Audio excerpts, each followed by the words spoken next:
genocid bilo. Nije ga stid da kaže kako naš narod troši previše, pije kahu i puši cigare. A moja žena kaže da Bog da mu bilo.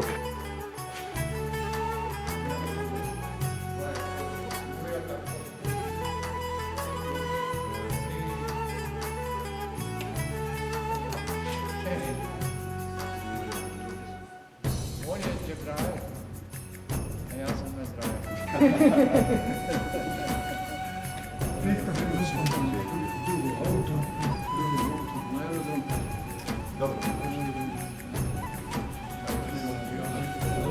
Evo još jedno. Hvala. Je li ovo autor, jeste? Jes. Jes. Malenko s penzionicama brigadi javni ratni brigadi. Hvala lijepo. Hvala.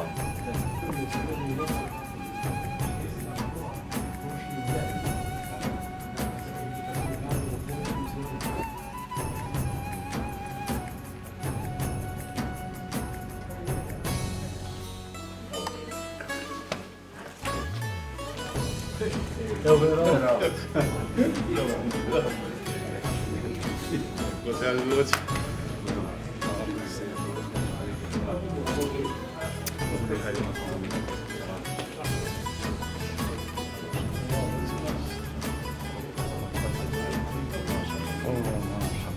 Indija, grad Kršno.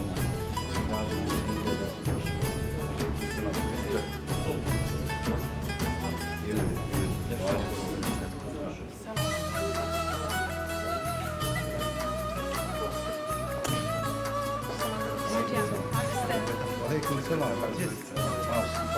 Aleyküm selam.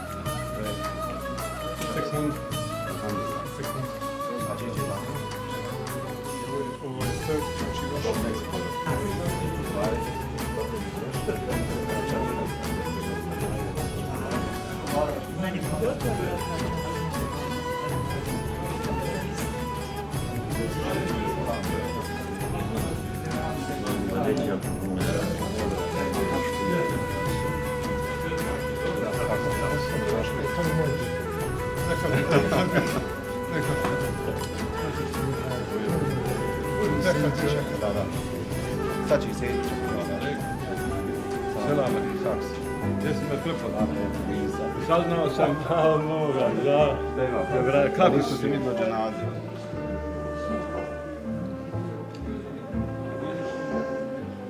Znaš kako kažu u Americi? Još mi dobro. Tako je. Kako ste, Azim? Sekret. Ne znam, ja nisam odavde. Znači najbolji, je li tako? Najbolji.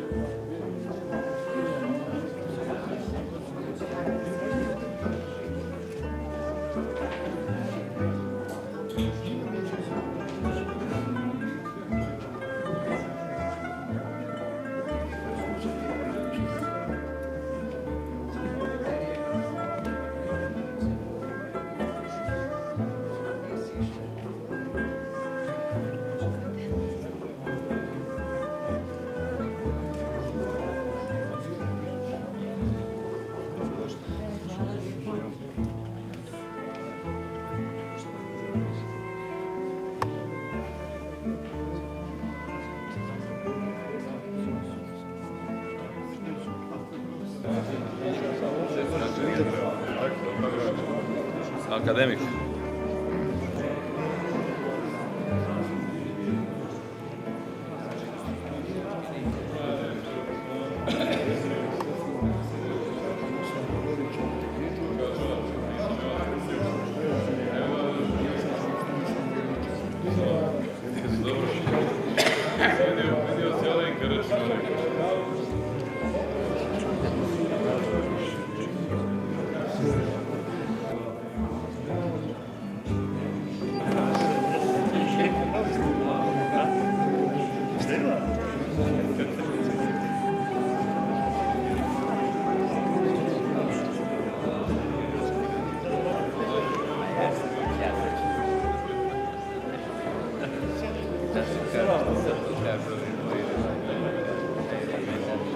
Koja je to?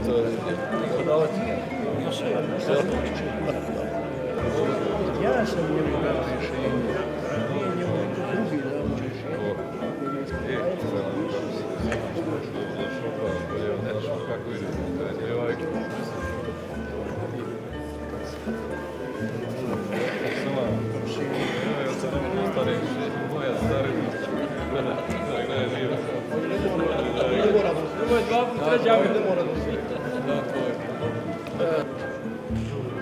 Opet ćete vi kod mene.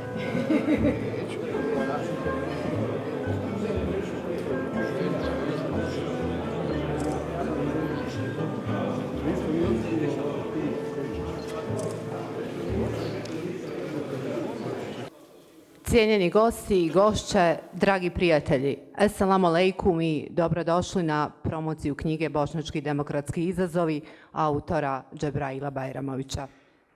O knjizi će pored autora govoriti recenzenti, akademik profesor dr. Muhamed Filipović, profesor dr. Džemal Najetović i Ibrahim Osmanbašić. Knjiga Bošnjački demokratski izazovi Džebraila Bajramovića jeste njegov osvrt na društveno-političko organizovanje Bošnjaka u matici i dijaspori. Autor knjige rođen je 18. maja 1973. godine u mjestu Morinac, Goražde, Bosna i Hercegovina. Trenutno živi i radi u Göteborgu u Švedskoj. Oženjen je, ima 2 djece. Bio je aktivni učesnik Armije Republike Bosne i Hercegovine, učestvovao u organiziranju i odbrani rodnog Goražda. Braneći tada najveću slobodnu teritoriju u našoj zemlji, teško je ranjen, amputira mu je noga, zbog čega je prinudno prebačen na liječenje u Tursku, a potom u Švedsku. Dobitnik je najvećeg ratnog priznanja Armije Republike Bosne i Hercegovine, Zlatni ljiljan te drugih društvenih priznanja za humanizam i donatorstvo. Prvu knjigu pod naslovom Političko ponašanje objavljuje 2014. godine, koja je prevedena i objavljena na engleskom jeziku. O njegovoj biografiji nešto ćemo malo kasnije, duže, a tokom 2016. godine oglašavao se redovno na portalu Bošnjaci.net sa kolumnističkim serijalom Bošnjački demokratski izazovi, što objedinjuje i objavljuje u svojoj drugoj knjizi. Naš prvi recenzent je uvaženi akademik profesor dr. Muhamed Filipović, koji je napisao i predgovor knjige. Profesor dr. Filipović je predsjednik Bošnjačke akademije nauka i umjetnosti, redovni član i potpredsjednik Akademije nauka i umjetnosti. Bio je izabran za dopisnog i redovnog člana akademije. Objavio je mnogo naučnih knjiga. Ono što je izrazio želju da kažemo da je autor enciklopedije Bosne i Hercegovine. Pisao je književne kritike, eseje i vodio brojne polemike. Izvolite, akademiče Filipović. I ja bih htio da poselam i pozdravim sve prisutne i zahvalim na tome što su poklonili pažnju autoru, njegovom dijelu i naravno i nama koji ćemo o njemu nešto reći. Što se mene lično tiče, kad mi je moj prijatelj Džemal Najetović inače rekao da je upozorio me na ovaj rukopis gospodina Džebraila, ja sam upoznajući se sa njegovom biografijom i činjenicom da je on cijeli rat do svog ranjavanja i transporta u Tursku proveo boreći se na frontu u odbrani Goražda, a to je bio zasigurno najgoriji i najteži dio borbe koju smo vodili tokom agresije, jer je Goražde bilo izolirano i u, da tako kažem, okruženju sa daleko manjim ljudskim potencijalom nego što je bilo, na primjer, moja krajina, ili Bihaćka krajina. A oni su ne samo svojom hrabrošću, nego i ingenioznošću. Pogotovo onda kad su englesku zamku i prevaru i englesku namjeru da engleski detašman prepusti svoje pozicije srpskoj vojsci, osujetili time što su zarobili Engleze. Ja sam tada bio ambasador u Engleskoj i znam kakav je to odjek imalo. Englezi su se ostali iznenađeni i osupnuti da je neko pametniji od njih. Znači, oni su inače uobraženi da su najpametniji, a jesu najlukaviji među svim narodima i ljudima koje ja poznajem. Dakle, čovjek koji je vodio rat tamo i koji je za ovu našu slobodu, kakva je, takva je, sloboda je. Možemo raditi šta želimo, ako budemo znali i umjeli. Dao je, mene je odmah pridobio. Kad sam se upoznao s rukopisom, vidio sam da se radi o seriji njegovih observacija na neka od najbitnijih pitanja našega života. Meni je žao bilo što on živi u Göteborgu, što je u dijaspori. Znate, to sa našom dijasporom, to je jedna naša od najvećih nesreća. Bez obzira što neki ljudi koji nemaju dovoljno izoštren osjećaj za stvari i način mišljenja.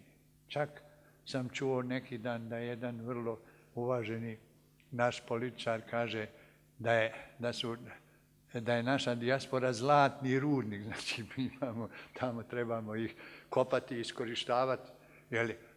Da naši ljudi koji su tim što su otišli u dijasporu i što tamo žive već 20 godina i što im se djeca u stvari postepeno i sasvim sigurno otuđuju od svoje zemlje i svoga naroda,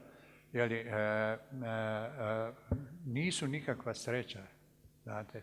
To je nešto što je bila smišljena politika Zapada da se toliko smanji broj Bošnjaka u Bosni da oni ne prestanu biti supstancijalni faktor u ovoj zemlji, jer je najveći broj naših iseljenika organizirano iseljen.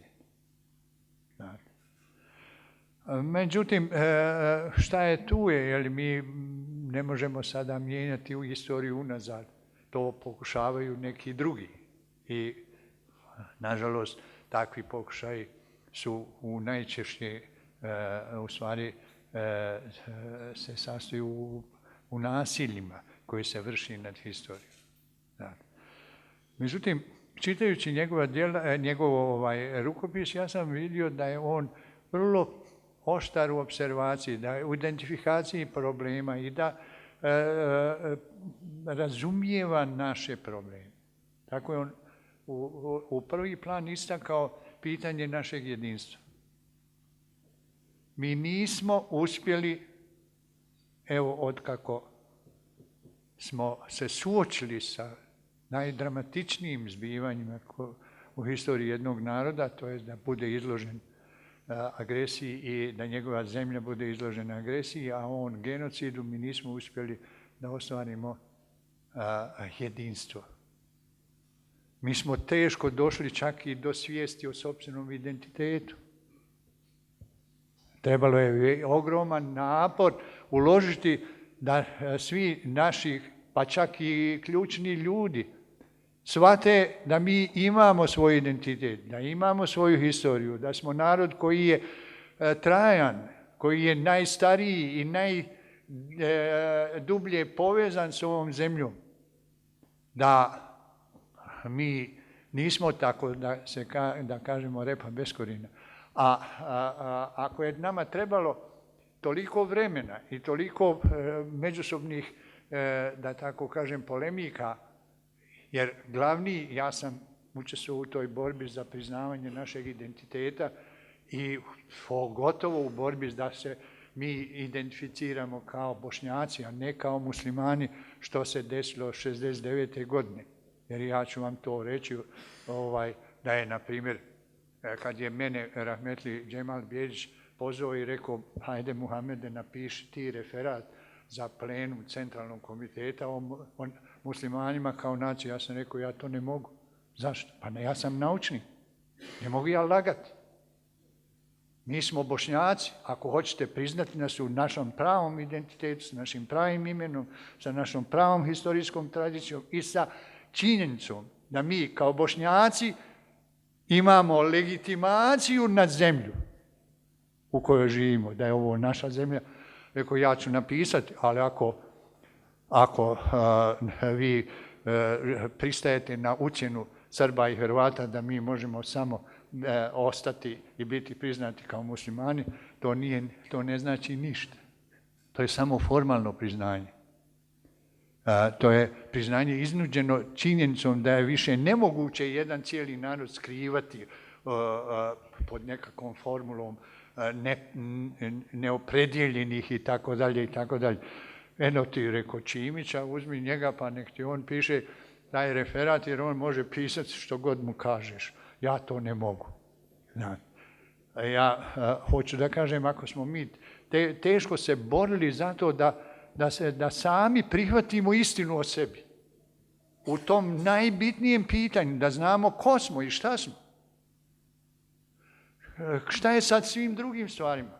Kako mi hoćemo državu? Kakve hoćemo odnose sa drugim?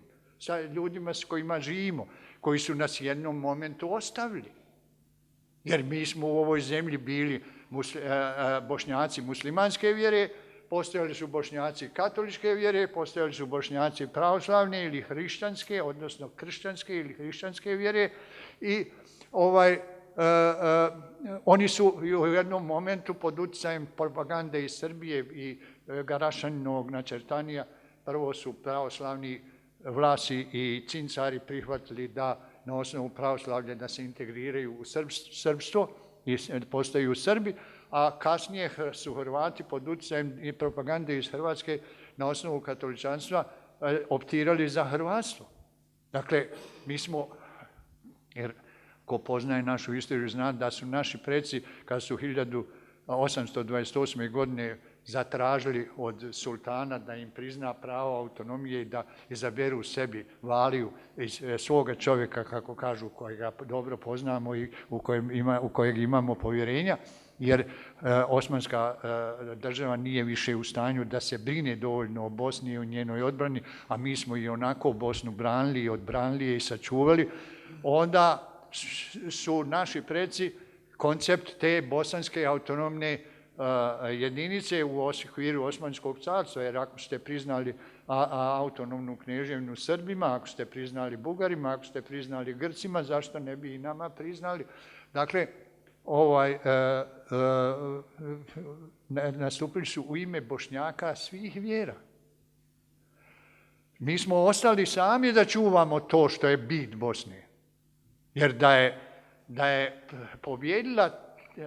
konačno pobjedila ta tendencija da u Bosni, kao što su zastupali mnogi, pa i naši ljudi, ja ću reći Nijaz Dizdarević ili Husein Tahmišić ili šta ja znam, cijela legija koja je mene cijelo vrijeme napadala kao muslimanskog nacionalistu, da su pobjedili oni i da je ostalo da u Bosni postoje samo dva naroda, kako to Husein Tahmišić kaže u svom eseju, u svom članku u izrazu, Srbi i Hrvati, postoje dva jezika, srpski i hrvatski, postoje dvije književnosti, srpska i hrvatska, postoje dvije kulture, srpska i hrvatska, i postoje muslimani koji treba da se opredijeli.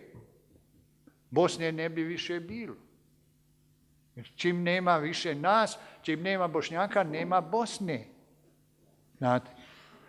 Dakle, ja želim to da naglasim zato što je Džebrail osjetio gdje je ključ stvari. Ne vidi se još uvijek, i to hoću otvoreno da ja kažem, i uputim prije svega političarima, ne vidi se da su oni svjesni situacije u kojoj se nalazimo i da su svjesni apsolutne potrebe za jedinstvo. A jedinstvo se ne može izgraditi na frazama, nego na programu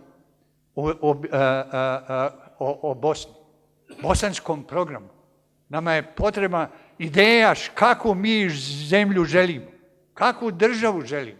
Ko nas je pitao? Ko je ikada pitao nas, Bošnjake, kakvu mi državu želimo? Pa je on nama odlučivao jedan engleski pseudo lord, koji nikakav lord nije bio, jer sam mu ja to u lice rekao.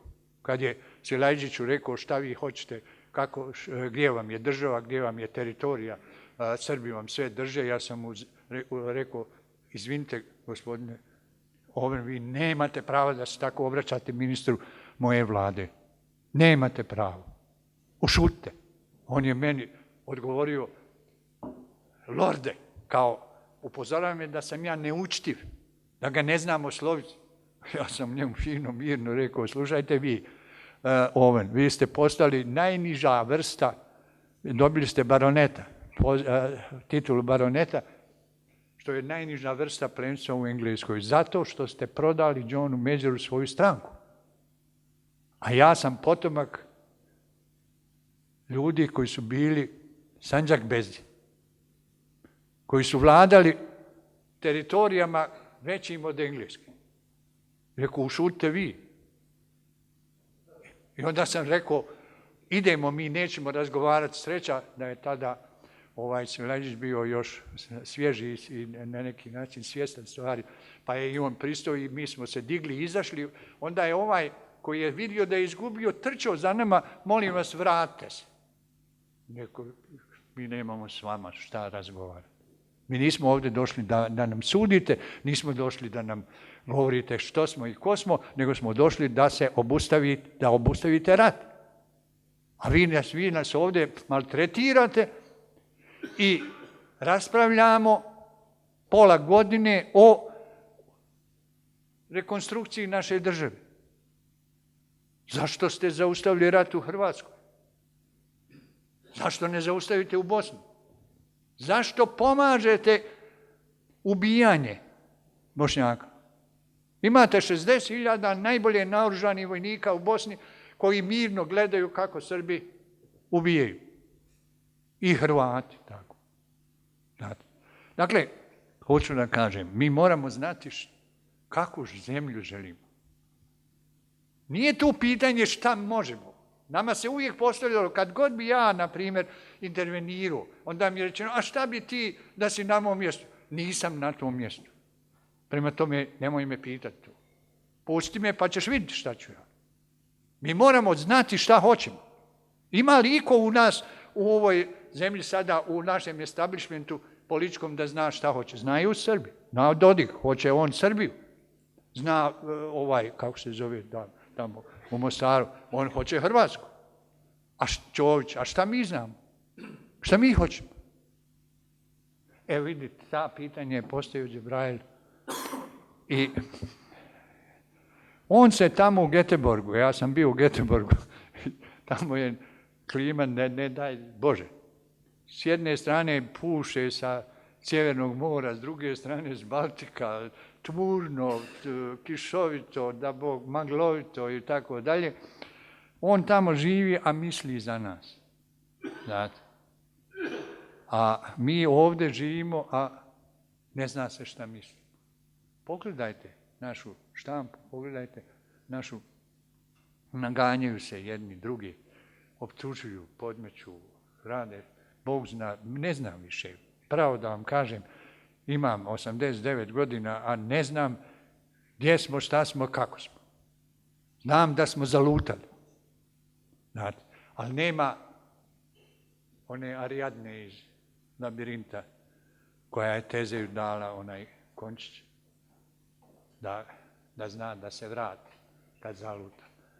Mi smo, dakle, u situaciji kada je duhovni, intelektualni napor glavno oružje koje nam stoji na raspolaganju. Ako ne budemo znali misliti, gotovi smo. Znate. A kako će znati misliti onaj koji, na primjer, digne struju za 20%? Pa to je ubijanje pola našeg naroda koji nema od čeg da živi. Ako će sutra porasti također grijanje, plin, ako će saobraćaj, petrolej poskupiti, odnosno benzin, ako će sve poskupiti zbog toga što transport poskupljuje i tako dalje, ako su penzije zaleđene, a rastu samo plate i prihodi funkcionera i birokrati. Dakle, mi smo pred jednim velikim ispitom, moralnim i intelektualnim. I to je nešto na što treba odgovoriti. Džebrail je pokušao da nas uputi i svaka mu čast, ja mu čestitam i preporučam da pogledate tu knjigu. Ne, ja sam od svojih studenata uvijek tražio prvo da mi kažu kako knjiga izgleda. Jer ja dam spisak literature i onda provjeravam da li je on uopće imao knjigu u ruci. Jer ono kaže sve sam pročitao. Da, a onda sam išao da vidim da li je gledao knjigu, pa ko je napisao predgovor, ko je pogovor, koliko ima strana i tako dalje, pa onda šta u njoj piše, pa da li je razumio. I ako sve to prođe i pokaže da je razumio šta autor govori, onda je dobio dobru ocjenu. A naduravao se sa mnom za 6. Ja, naime, nikad u životu nisam oborio studenta. Meni je bilo strašno da prljam indeks i da upisujem lošu ocjenu, pa studenti pokazuju tu ocjenu i roditeljima i pokazuju inače u raznim prilikama, pa sad da se vidi to, ti njihovi neuspjehi, ja to nisam nikad želio i nikad nisam upisao, nego sam trudio se da izvučem iz studenta neko znanje. Pa sam ponavljao ispite, i jednom mi je jedna koju sam jako volio, Firdevsa, ona je Karamehmedovka iz Trebinja, ja sam nju ispitivao 3 sata, ne bi nešto znala. I ja kažem na kraju, a draga Firdevsa, pa daj mi nešto probili, samo glava me boli. Kaže, profesore, nije problem, evo ja imam aspirin. I ja sam onda kapitulirao. Hvala vam na strpljenju.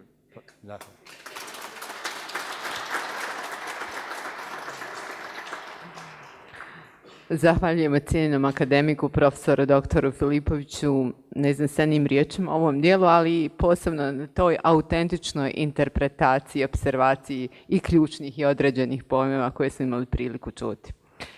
Recenzent knjige je profesor dr. Džemal Najetović, dekan, redovni profesor na užim naučnim oblastima javno pravo i međunarodno pravo, autor više naučnih knjiga i udžbenika, među kojima je i geopolitički položaj Bosne i Hercegovine u euroatlantskim integracijama zemalja Zapadnog Balkana. Te pored toga na desetine naučnih i stručnih radova. Pozivamo uvaženog profesora doktora Džemala Najetovića da iznese svoje viđenje ovog Bajramovićevog dijela. Izvolite.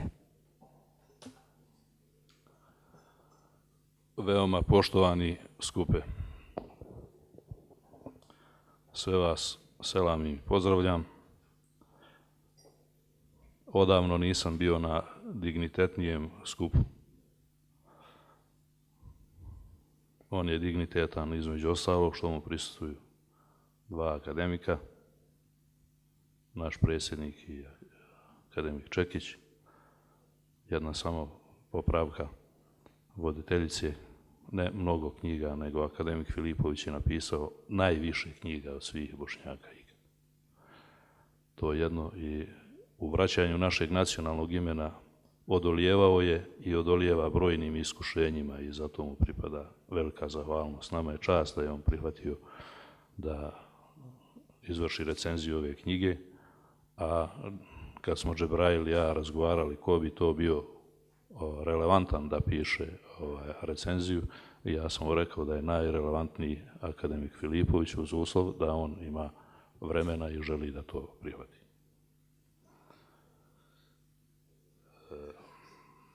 Prije 3 godine autor ove knjige objavio je knjigu Političko ponašanje.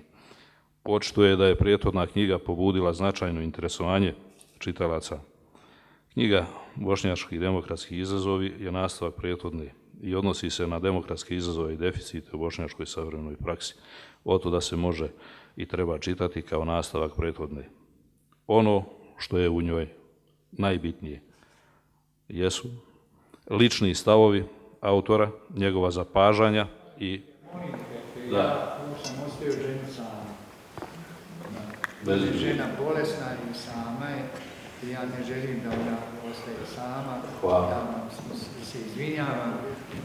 Žao mi je. Hvala vam lijepo. Hvala vam lijepo.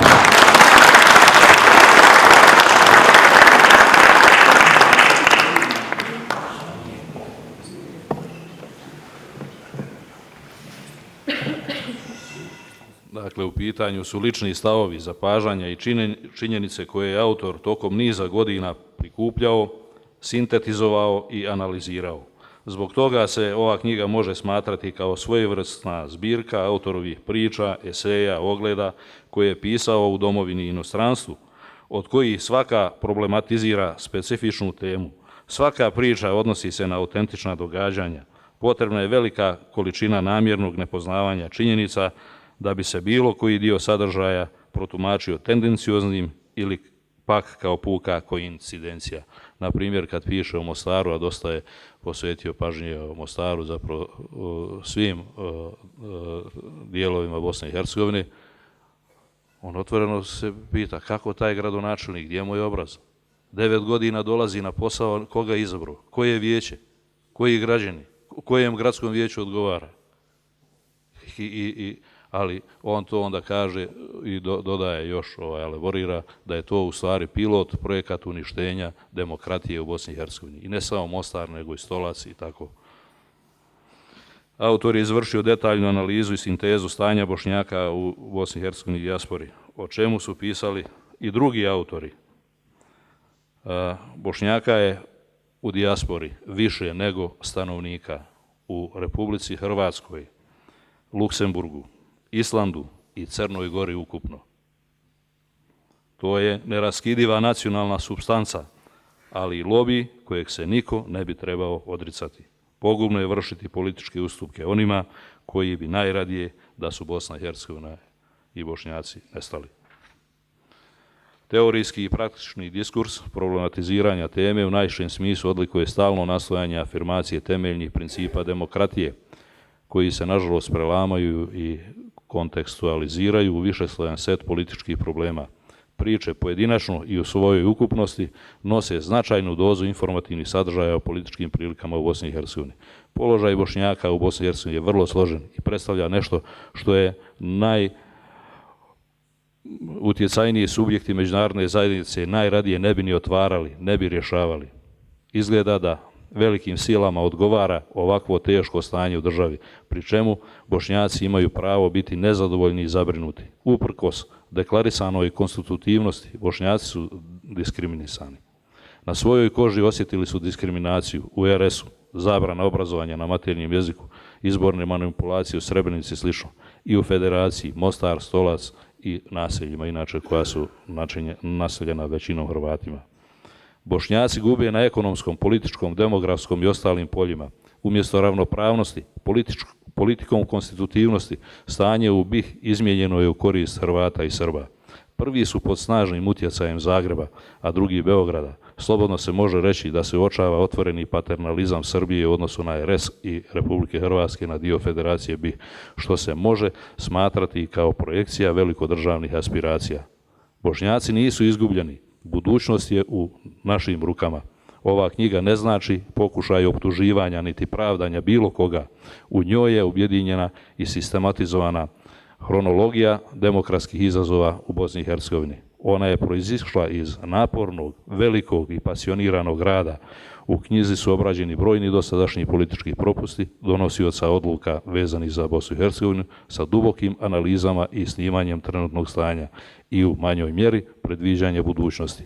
Autor nudi rješenja, program za bolju budućnost države Bosne i Hercegovine i njenih građana. Bošnjacima preporučuje težak, naporan i dugotrajan rad i zalaganje. Knjiga ima 171 stranicu, pisana je kompjuterskim ispisom, običajnim proredom, margina format 12, format A5, tvrdi povest, tiraž 300. Sadržaj međubošnjački dijalog, preduslov prosperiteta, bošnjačke krovne organizacije, Bošnjaci građani svijeta, Bošnjaci nacionalni interesi na čekanju, bošnjačko odozivanje pameti, bošnjačko jedinstvo, juče, danas, sutra, Bošnjaci između neodgovorne vlasti i nedefinisane opozicije, Bošnjaci u raljama antilogike, bošnjačka društvena odgovornost, bošnjački društveni interes i afirmacija osjećanja zajedničke sudbine Bošnjaka, prioriteti bošnjačkog društveno-političkog djelovanja, prvi i drugi dio. Autor ovom knjigom na jednom mjestu ukazuje na svu problematiku vezanu za bošnjačke demokratske izazove. Na jasan, stručan i pregledan način uspio je obraditi problematiku vezanu za navedenu temu. Pristup obrađenoj temi je autentičan i originalan, kako po svojim sadržajima, tako i po konkretnoj problematici. Terminologija i politološki pojmovi su ujednačeni i u skladu sa stručnim i naučnim standardima. Autor je u knjizi pravilno koristio stručni vokabular, tekst je primarno pisan opisnim analitičkim jezikom. Jezik i stil su razumljivi, jasni, jednostavni, prirodni, odmjereni, racionalni, koherentni i stručni. Autor je pravilno koristio ekspertni jezik sa stručnim politološkim terminima, uspješno izbjegao zamke frazeologije u smislu da je poopštavao konkretne pojmove i koristio leksiku sui generis. U knjizi su ispoštovana logička i metodološka pravila. Stil pisanja mu je dobar, osjećan po mjeri pronicljivosti i naučnosti. Autor umije proniknuti u suštinu problema. Knjiga je namijenjena široj čitalačkoj publici. Može koristiti i onima koji iz bilo kojih razloga interesuje problematika vezana za političke prilike u Bosni i Hercegovini. Ona je značajan doprinos za ocjenu držanja i ponašanja brojnih političkih subjekata u Bosni i Hercegovini i u našoj inače političkoj praksi. Širina i dubina obrade pojedinih pitanja su srazmjeri s njihovom praktičnom relevantnošću. Autor je vodio računa da ne minimizira prethodnike koji su pisali o ovoj problematici, pri tome ispunjavajući praznine koje one nisu obradili. Svaku tvrdnju potkrijepio je činjenicom, pri tome vodeći računa da ne ugrozi određene standarde. Prilikom elaboriranja brojnih pitanja pokazuje preciznost i smjelost. Knjiga u potpunosti sadržaj se odnosi na naslov, nema strukturalnih problema, sa aspekta stručnosti relevantna je, suštinskih formalnih primjedbi nemam i zato sam je preporučio za štampanje, izučavanje i kategorizovao kao veoma značajan stručni rad. Srdačne čestitke autoru koji je mnogo uradio i još više obećava u ovoj oblasti. Izdavaču čestitam, a to je Udruženje za kulturu Nova svjetlost KNS, koji će u svoj opus uključiti ovu vrhunski vrijednu knjigu. Čestitam i recenzentima, akademiku Filipoviću i Osman Bašić Ibrahimu. Na kraju, dozvolite samo još par minuta, evo ovo ću se preskočiti. Najkraći prikaz. Sloboda, nezavisnost, jedinstvo i teritorijalni integritet međusobno su neodvojivi, a njihova zaštita dužnost je svih nivoa vlasti i svakog pojedinca u Bosni i Hercegovini. Je li to kod nas ili nije? O tome on problematizira. Dalje, prijetnje koje dolaze u Bosnu i Hercegovinu sa strane prvenstveno su usmjerene od susjeda, usmjerene su na identitetske okvire Bosne i Hercegovine, znači državne svojatanja i na Bošnjake, njihov identitet i nacionalni, a religijski posebno. Pretpostavke za njihovo širenje ovih prijetnji prvenstveno posredstvom svojih njihovih medija, daljnjim urušavanjem BiH društva, zajedništva i svega na čemu je ova država opstajala vjekovima i marginalizacija u svakom pogledu, proizvodnja siromaštva, beznađa i tako. Na drugoj strani svijeta, u Americi, na istu temu piše Adam Wolf, ali ne za Bošnjake, nego njegovu knjigu Konzervatizam i neokonzervatizam, samo dvije rečenice citiram. Ukoliko se za državne prvake uspije prikazati kao skupinu galamdžija, neznalica, prevaranata, kriminalaca i ništarija, ili se uspije proširiti literatura koja potiče pasivnost i nemar prema državi i njenoj političkoj strukturi, u takvim uvjetima nestat će sve pretpostavke za proizvodnju nacionalne moći. Znak da se to desilo bit će nestanak političke nade i skeptičnost građana prema budućnosti države.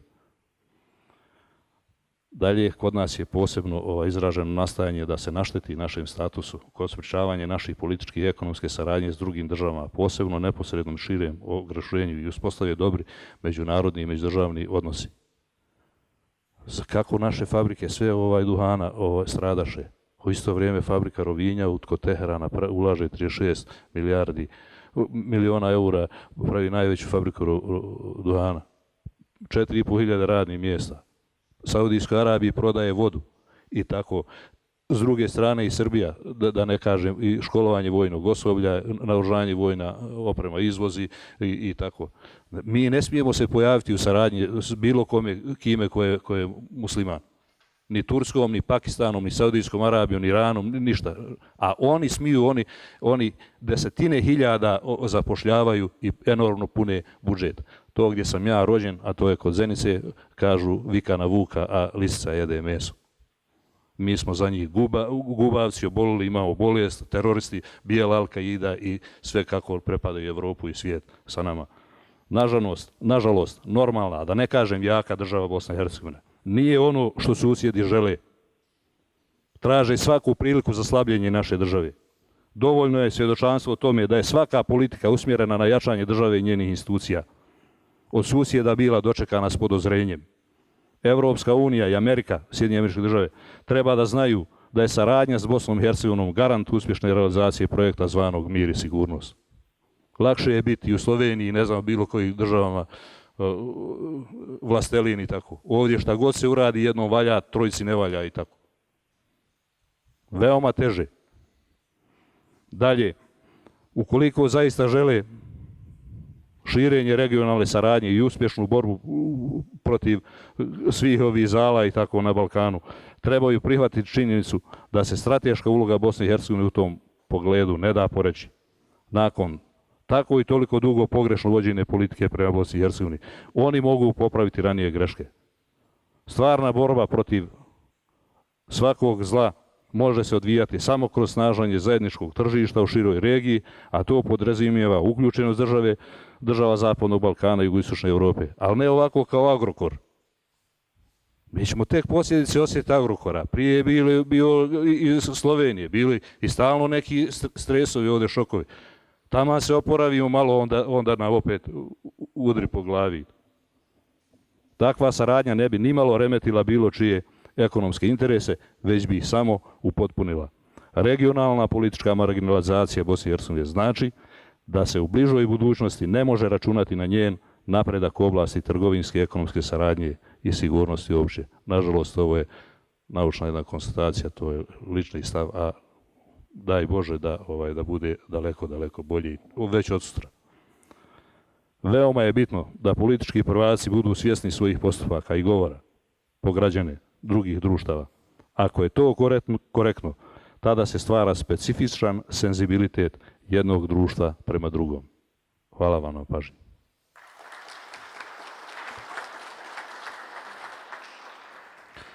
Zahvaljujem uvaženom profesoru Najetoviću. Izdavač knjige Bošnjački demokratski izazovi je Udruženje za kulturu Nova svjetlost, a njen urednik je Ibrahim Osmanbašić, koji je recenzent i naš naredni promotor. Izvolite, gospodine Osmanbašić. Sve vas selamim i pozdravljam. Drago mi je što smo došli u situaciju da promovišemo knjigu Džebraila Bajramovića, Bošnjački demokratski izazovi. Ovako, razmišljajući o svemu tome šta se događa, znači ovih zadnjih dana u vezi realizacije njegove knjige, uviđam nešto što sam priželjkivao radeći zajedno sa Džebrailom na realizaciji ove knjige, a to je da knjiga pored nekog teoretskog aspekta doživljava jednu praktičnu inicijativu koja sigurno treba da bude i srž cijele knjige, a to je da se Bošnjaci usmjere ka razgovoru, međubošnjački dijalog, što je jedna od tema koju Džebrail obrađuje. Recenzija koju sam napisao ima nekoliko dijelova i zaista bi bilo previše dugo da sada čitavu recenziju ili čitam ili prezentiram, tako da ću samo one osnovne dijelove akcentovati. Ono što smatram da je suština Džebrailovog pisanja kada se gleda cjelokupan njegov opus od 12 kolumni. To je ideja da se usmjere Bošnjaci ka temeljnim stvarima svog organizovanja. On je uvidio da ne postoji fundament na osnovu kojeg bi se mogla razvijati ta neka organizaciona struktura, da uvijek dolazi do impulsa nekih inicijativa, međutim Bošnjaci se redovno nakon, da kažem, uspješnog nekog starta, neke ideje vraćaju na početak. To što je Džebrail uočio da je temeljni problem organizovanja Bošnjaka, to je nedostatak krucijalnog dokumenta, to je znači opći program Bošnjaka, koji se često koristi kao nacionalni program Bošnjaka. Znači, opći program Bošnjaka je nešto gdje je bio prostor da se sve ideje ili svi interesi koji se vezuju za bošnjački narod harmoniziraju na način da je to u funkciji bošnjačkih interesa, kao i ono što je gospodin akademik rekao, i želje i vizije Bošnjaka šta oni žele i kako državu i društvo žele. Tako jedan kompleksan projekat koji je Džebrail uzeo na sebe je zaista za svaku pohvalu i nešto što se ipak ne očekuje od pojedinca da da odgovore na sva pitanja koja se tiču jednog naroda. Međutim, može se uočiti da u prvih 6 kolumni autor govori o nečemu šta Bošnjaci trebali bi da ne žele. Znači, šta je ono što ni u kom slučaju ne smije biti put kojim Bošnjaci idu. To, jer taj put neminovno vodi u jednu katastrofu, a to Džebrail govori, znači da Bošnjaci treba uvijek da imaju na umu da mogu, znači, ostati i bez svoje domovine.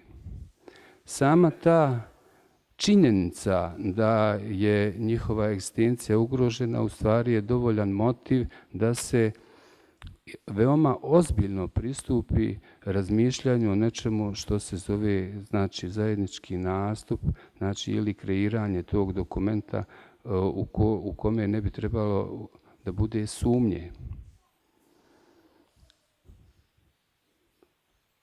Recimo, još je bitno reći da Džebrail, analizirajući postojeće stanje, znači često govori i pominje političke stranke kao jedan od fokusa njegovog interesovanja i iz čega proizilazi aktuelni odnosi koji postoje trenutno u društvu. Političke stranke on sagledava na način da imaju jedan problem koji u stvari je karcinogen, ja bih tako rekao. A to je u stvari problem morala. Uviđamo da, znači, ima nešto u bošnjačkoj politici što dovodi do defragmentacije umjesto da dolazi do sjedinjavanja. Znači, ova defragmentacija, ako pogledamo trenutno u Bosni i Hercegovini, recimo ako se vratimo nazad 10 godina, kakve su bile političke snage, znači za ovih 10 godina je došlo do velike defragmentacije u kojoj faktički dolazi do kantonalnih nekih snaga koje nemaju nikakve veze sa onim gore na vrhu. To je jedna katastrofa. Ako slijedimo to o čemu Džebrail govori, znači šta se možemo nadati da će biti sa bošnjačkom politikom od ovog momenta u narednih 10 godina. Znači, ta defragmentacija će se nastaviti. Ali ja mislim da i ta podijeljenost bošnjačke politike ima granicu. Znači, onda će vjerovatno i nestati ta bošnjačka politika. Nemoguće je dijeliti u 100 stranaka pa da bude i 200 i 300 i 400. Nemoguće. Znači, postoji nešto što je dovelo do te defragmentacije, a o tome Džebrail govori. Znači, slažem se da Džebrail je postavio ključna pitanja za bošnjački narod. U tom prvom dijelu, znači, Džebrail govori o tim pitanjima i ono što Bošnjaci ne bi trebali da čine i rade i nastave tim putem. U drugom dijelu knjige on govori šta bi Bošnjaci trebali da čine. To je isto nezahvalna jedna aktivnost u koju se autor upustio i veoma je delikatno. Znači da bilo koji pojedinac uđe i odredi ono što bi prihvatljivo bilo za cijeli narod. Ja u stvari ne znam da je jedan Bošnjak to uradio. Samim tim pokušajem da neku orijentaciju koju bi se držali Bošnjaci u stvari je po meni historijski pokušaj. Naravno, mi ono što nam Džebrail nudi u svojim kolumnama, a on i sam to naglašava, nije nešto što je fiksirano i jedino prihvatljivo, već može poslužiti kao osnova da se putem nadogradnje dođe do nečega što bi zaista bilo neki principi bošnjačkog društveno-političkog organizovanja i djelovanja. Ono što je bitno u tome što Džebrail nudi je u stvari pitanje odgovornosti. Znači, etika se ispoljava kroz društveno djelovanje na osnovu odgovornosti. Ako analiziramo tu odgovornost koju bošnjačka politika ima od 90. godine do danas, onda vidimo da smo mi zaista u velikom problemu. Neprincipijelnost koju ispoljavaju političke stranke u stvari dovelo je do ovoga. Znači, kao odgovor šta bi Bošnjaci trebali da rade u budućnosti da bi se organizirali i ispoljili tu integralnu snagu i zajedno pokušali da djeluju i naprave neki put prosperiteta. On ispoljava kroz 12 tačaka, a to su neki prioriteti bošnjačkog društveno-političkog organizovanja, a onda nam nudi, znači, u 6 tačaka nešto što bi bili strateški prioriteti bošnjačkog organizovanja. Samim time, znači, on prelazi onu liniju teorije da govori šta bi trebali, šta je dobro. U stvari on daje i praktičnu liniju kako to ostvariti. I mislim da je spajanjem teoretskog segmenta sa praktičnim u stvari uspio da nam ponudi nešto što je originalno, što se pojavilo u našoj bošnjačkoj društvenoj političkoj misli. Ona je osvježena sa nekim novim idejama i nama je u stvari preostalo to da analiziramo to što je Džebrail rekao veoma koncizno. To je dosta široko i mislim da kroz ovaj sam razgovor vidimo da je tu niz otvorenih pitanja koje čekaju odgovor. Zato što Džebrail ne daje odgovore, on postavlja pitanja, a između redova se može naslutiti šta bi u stvari Bošnjaci trebali da radi. On im preporučuje.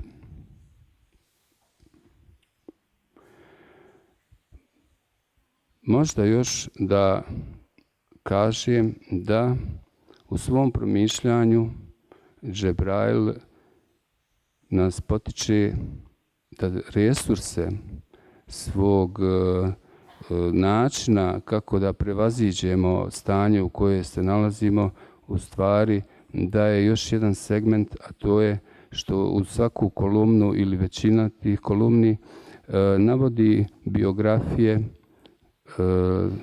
značajnih Bošnjaka koji su dali značajan doprinos da mi danas imamo identitet jasan, da mi imamo državu u kojoj živimo i to je segment isto koji može promaći. A u stvari tu se sastoji, da tako mogu slobodno reći, mudrost Džebraila, da se poziva na velikane koji su nama poznati i od Džemala Bijedića i od Spahe i tako dalje. Znači, upućuje nas da empirija koju mi kao kolektiv imamo stavimo u funkciju općeg dobra. To je isto značajan moment. Smatram da, evo ovako i završit ću sa time,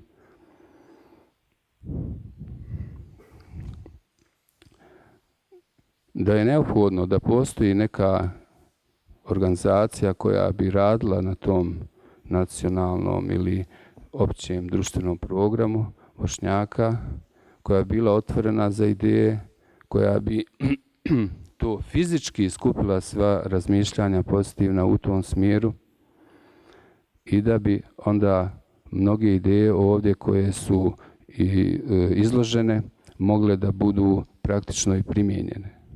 U suprotnom ostaće i dalje na nekim marginama, ostaće kao neka teorija. Mislim da je ono što Džebrail piše u više posjeća i više asocira praktično djelovanje nego razradu nekih teorija šta bi Bošnjaci trebali. Ovdje, mislim, nas upućuje šta bi Bošnjaci primarno trebali da rade. Ja mu se u tom smislu zahvaljujem i nadam se da će nastaviti svoj rad i da će produbiti te ideje koje sigurno imaju svoje mjesto u ovom vremenu. Hvala vam.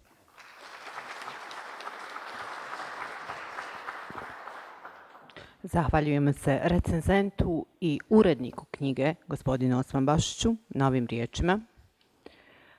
A pored onoga što smo čuli iz kraće biografije autora ovog dijela, dužni smo napomenuti da je Džebrail Bajramović osnivač i aktivan član više organizacija i udruženja, a trenutno obavlja funkciju predsjednika Saveza BiH udruženja u Švedskoj, Integrium. Pored toga zapažen je i njegov politički angažman. Stranci dijaspore Bosne i Hercegovine priključio se 2010. godine, gdje obavlja funkciju zamjenika predsjednika stranke. Na općim izborima 2010. godine bio je kandidat ove stranke za člana predsjedništva Bosne i Hercegovine iz reda bošnjačkog naroda. A njegov zadnji period društvenog angažmana karakteriše pisanje knjiga i javno oglašavanje na aktualna društvena politička dešavanja u Bosni i Hercegovini i dijaspori. I na kraju pozivamo samog autora ovog dijela da nas ukratko upozna sa idejom vodiljom promišljanja, namjerom pisanja i svojim pogledima tokom sačinjavanja osvrta na aktualne dešavanja u kontekstu društveno-političkog organiziranja Bošnjaka u Matici, ali i dijaspori. Izvolite, gospodine Bajramović. Assalamu alaikum.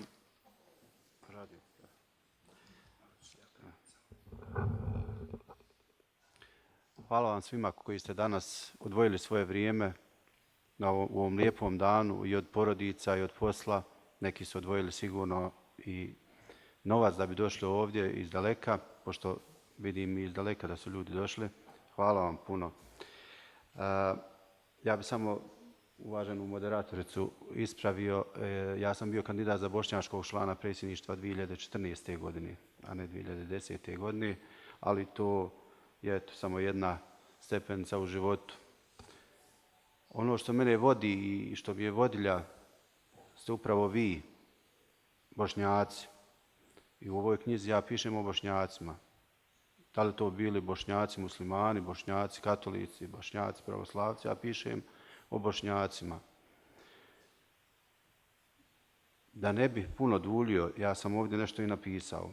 I brže će biti da biste vi mogli lijepo vrijeme provesti sa svojom porodicom, a oni koji žele da postave kasnije pitanja mogu to uraditi. Naravno, ja sam uvijek otvoren za diskusiju i pitanja, a imat će se mogućnosti posle promocije.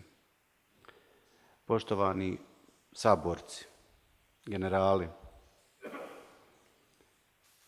hvala vam danas što ste došli ovdje. I vi ste moj uzor za moje pisanje i za moju borbu za Bosnu i Hercegovinu. Poštovani intelektualci danas koji ste došli ovdje, akademiče Čekiću, doktori, profesori, ulema, uvaženi Hafiz,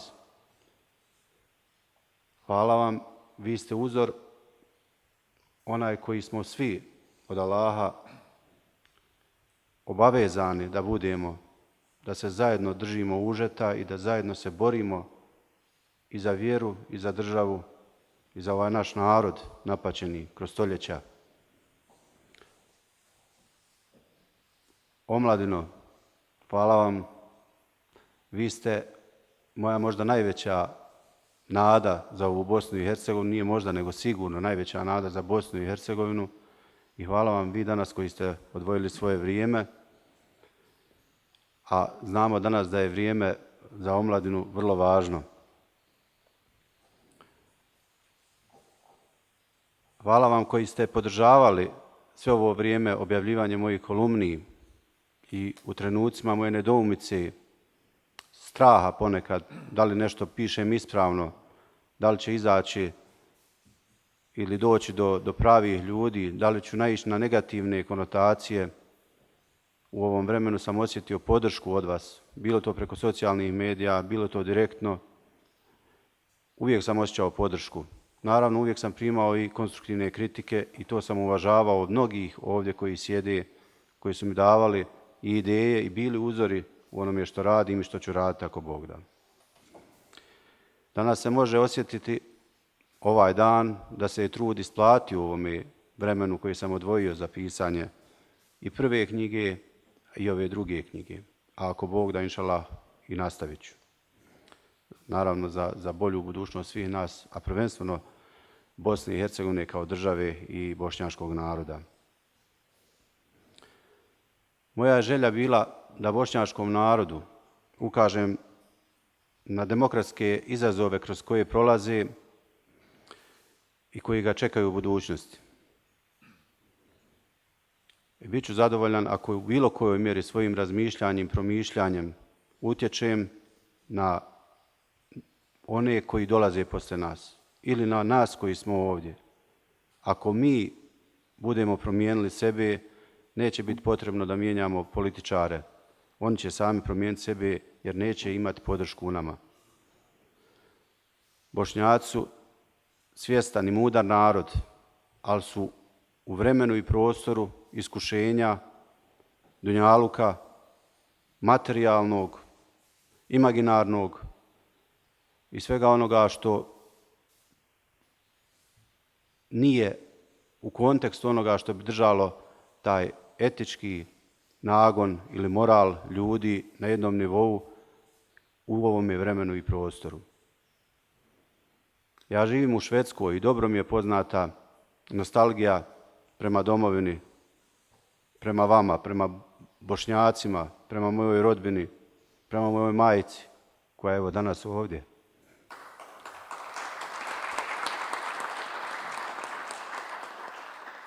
Moja majka je, opet, kao i svima vama, vaše majke, najveći uzor. Ona me je rodila, odgojila i znam da me nikad neće izdati. I znam da će uvijek doći, ma gdje ja bio. Ja sam otišao majci prije par dana da je vidim, da se ona ne bi mučila da dođe ovdje, ali eto ona je ovdje sa nama danas da mi da podršku i hvala. Hvala ti, majko.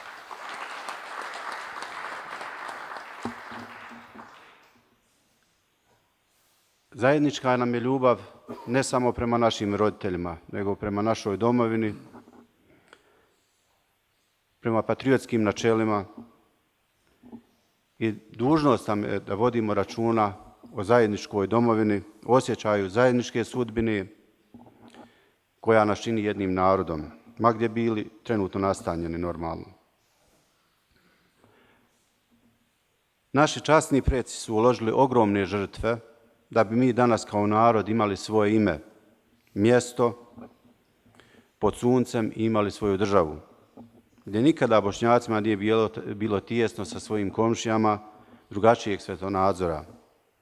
Multietničnost, multireligioznost, multikulturalnost bili su i ostali prednost Bosne i Hercegovine, čiji model suživota u različitosti može biti od koristi Europi i zapadnoj civilizaciji, a i svijetu. A pred svima koji su ovdje danas su društveni izazovi u kojima Bosna i Hercegovina i mi kao njeni narodi imamo višestoljetno iskustvo koje ne smijemo zanemariti, bilo kroz stradanja, bilo kroz ono što smo uložili u napredak civilizacije današnjice. Dakle, moj doživljaj današnjice mi govori da bošnjački demokratski izazovi nisu nikakav izolovan i lokalan proces, već globalna interakcija jednog naroda u odnosu na civilizacijske tekovine, ali i vrijednosti. Vjerujem da su Bošnjaci mudar narod i da će iz sveg ovog iskustva i lošeg i dobrog, koje je puno bolnih, živih rana, znati izvući ispravne pouke i poslati humane i konstruktivne poruke u Bosni i Hercegovini svojim komšijama kao i prijateljima diljem svijeta. Hoću da vjerujem da smo mi danas generacija dostojna poruke naših časnih predaka, domovina iznad svega. Ne govorim ovo u kontekstu vjere, naravno, vjera je iznad svega, ali kad govorimo o onom što nas vjera duži, onda je domovina iznad svega, koja nam je ostavljena u emanet. Kao što sam rekao, ne bi puno da dužim, ima ovdje napisano puno, ali bih da iskoristim priliku danas da se zahvalim svima vama koji ste došli, a posebno da se zahvalim medijima koji su objavljivali moje kolumne i koji objavljuju moje kolumne. Pored ostalih, najviše bi se zahvalio Bošnjaci.net. To je naš portal koji je registrovan u New Yorku i urednik koji je sad u Krciću, koji su redovno objavljivali moje kolumne i koji su mi dali nade da ima otvorenih medija koji žele nove ideje podastrijeti nama svima, da budu dostupne i da možemo nešto izvući što je pozitivno za nas i naše generacije. Poučen iskustvom iz 2014. godine u toku kampanje, bio sam pod, neću reći totalnom medijskom blokadom, ali sam bio pod medijskom blokadom i uskoro je za očekivati, ako Bog da, moju sljedeću knjigu o medijskoj propagandi. Biće vrlo interesantna kako sam ja to proživio i doživio, ali sam se vratio puno daleko u prošlost kad je u pitanju propaganda. Htio bih da se zahvalim udruženju KNS, Udruženju kulture Novo Sarajevo i Ibrahimu Osmanbašiću, koji su svojim djelovanjem pomogli da se ova knjiga realizuje i da se publicira i koji su izdavači ove moje knjige. Htio bih da se zahvalim i uvaženom profesoru Džemalu Najetoviću, čovjeku koji je inspiracija u mnogim mojim tekstovima, jer mi puno puta se konsultujemo i puno puta pričamo o onome šta bi ja ili kako bi ja trebao da radim. Uvažavam ga i kao mentora u mojim budućim planovima, ako Bog da. A zahvaljujem se i našem uvaženom akademiku Filipoviću, koji je bio prinuđen da napusti nas, ali naravno opravdano, jer njegova situacija kući nije nimalo lahka i zbog godina i zbog onoga u čemu se naši inače intelektualni krugovi ili intelektualci u penziji nalazi. Znači, oni su zaboravljeni od države i puno puta u vrlo su nezgodnoj situaciji. a naravno njegovo vrijeme je toliko dragocjeno da ne mogu, mislim, o tome nema potrebe ni da pričam kad je u pitanju promocija ove moje knjige i odvajanje ovako lijepih riječi o mom dijelu. I naravno zahvaljujem se trećem promotoru Ibrahimu Osmanbašiću. Također bi iskoristio priliku da se zahvalim moderatoru današnje promocije, magistru ili doktorantu, doktoru stvari, Samiri Demirović, kao i svima koji su učestvovali i pomogli u promociji i organizaciji promocije. A posebna zahvalnost ide još jednom ovdje insanu među nama, jednom veoma mladom čovjeku koji je napisao dosta toga o našem kraju, međutim onim najmlađim stradalima u Goraždu, u Podrinju, i radi puno na tome da se istina čuje i da se očuva i da bude zapisana našem magistru Muameru Džananoviću i doktorantu također. I ovim putem mu želim sve najbolje u životu. Njegovi razgovori sa mnom su također puno puta inspirisani ili dali su inspiraciju ovim mojim tekstovima i kolumnama. Dug je spisak svih onih koji bi želio ovdje da pomenem, a ovdje ne trebam pominjati kao čovjeka koji je došao ovdje, nego kad treba čovjeka pominjati kao čovjeka instituciju, enciklopediju onog što mi gledamo danas u medijima kao dokaz onoga šta su nam uradili kroz stoljeća naši dušmani, nama Bošnjacima. Ja bi se ovom prilikom zahvalio, nisam se nikad zahvalio našem Avdi Huseinoviću, ali evo ovom prilikom se zahvaljujem. Ima ovdje, znači, svi ste, ja sam u toku promocije prešao ovako sve redom. Imam uvažene profesore, direktora medrese, zamjenika direktora medrese i tako. Uglavnom, moje prijatelje saborce, imam čovjeka koji je zajedno amputirana noga na istom stolu u Zenici. Proživjeli smo mnogo toga. Imam drugog isto bez noge tu. Eto, borimo se i dalje i borili bismo se uvijek i perom i oružjem. Hvala vam. Hvala vam svima i hvala majko ponovno. Hvala vam. Ostalo je još, evo na ovom dirljivom kraju, da se zahvalimo zaista svima u ime organizatora na vašem današnjem impozantnoj posjeti i dolasku na promociju ovog dijela i da vas pozovemo na osvježavajući koktel koji je poslužen u sprat niže, odnosno u prizemlju, u sali prizemlja ove zgrade. Po običaju, profesor, zamolit ćemo vas još za pola minute, uvaženi profesor Najetović traži još pola minute. Evo za strpljenje pola minute. Ja ovdje je predstavnik i Kongresa Bošnjaka svijeta i njega posebno, gospodina Derviševića, pozdravljam. Ali želio sam da kažem ovo, kad sam govorio o onoj fabrici duhana Rovinj, Teheran, voda, Saudijska Arabija, da ne ostanemo dužni preko Drine, jer misli na Srbiju i tako. Islamski svijet, nažalost, i kapom i šakom ulaže u Srbiju, zanemarujući Bosnu i Hercegovinu. Naš ambasador u Kuvajtu, koji je kolega Džebrailov, rade skupa magistarski rad kod mene, rekao mi je da samo u oblasti sekretarica je tog tehničkog osoblja 17.000 iz Srbije je zaposleno u Kuvajtu, a drugo da ne govorim. A je li to nemoguće, je li to uložiti ovdje i tako? Ovdje proizvodi siromaštva, da njima blagostanje i tako. To je paradoks i o tome ćemo, ako Bog da, nekad. Hvala.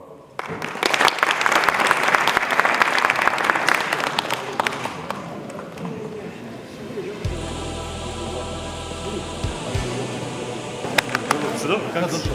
Ima više kraja. Smije sad me, rekao mi da je 10. Trebao sam se danas vidjeti, negdje mi je. Ja. Ajmo tu za ovih.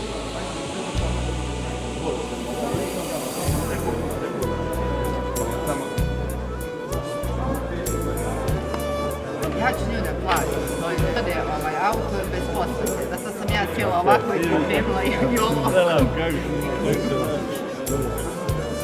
Ja sam se ne znao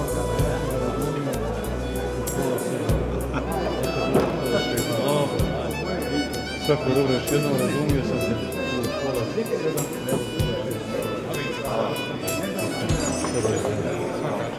Gaziju čestitam. Gazi i ja čestitam. Vidimo se dole.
Iz tog kraja, ne znam, i puno na brojno djela.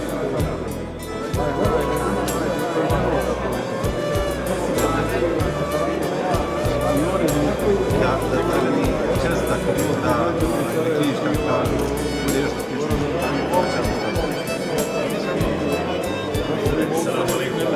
Čestitam svako dan. Evo ja sam čekam i ono 15 minuta, 10 minuta. Još ima vremena. Ako Bog daje, hvala. Što znači je vrijeme skupno, nije samo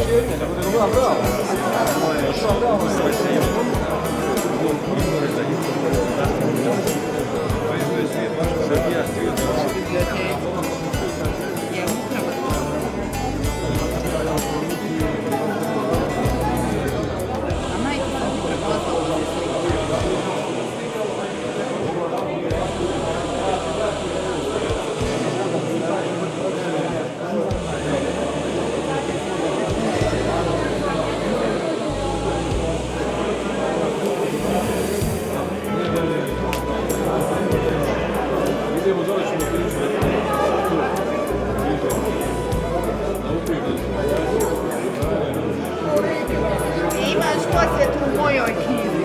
On je kupio sebi knjigu. On je sebi kupio. Ali ja sam ovako. Ti ćeš pročitati kasnije. On je dao moju knjigu.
Hvala, Janec, još jednom. Znači, ja idem. Idemo. Sredstvo. Hvala.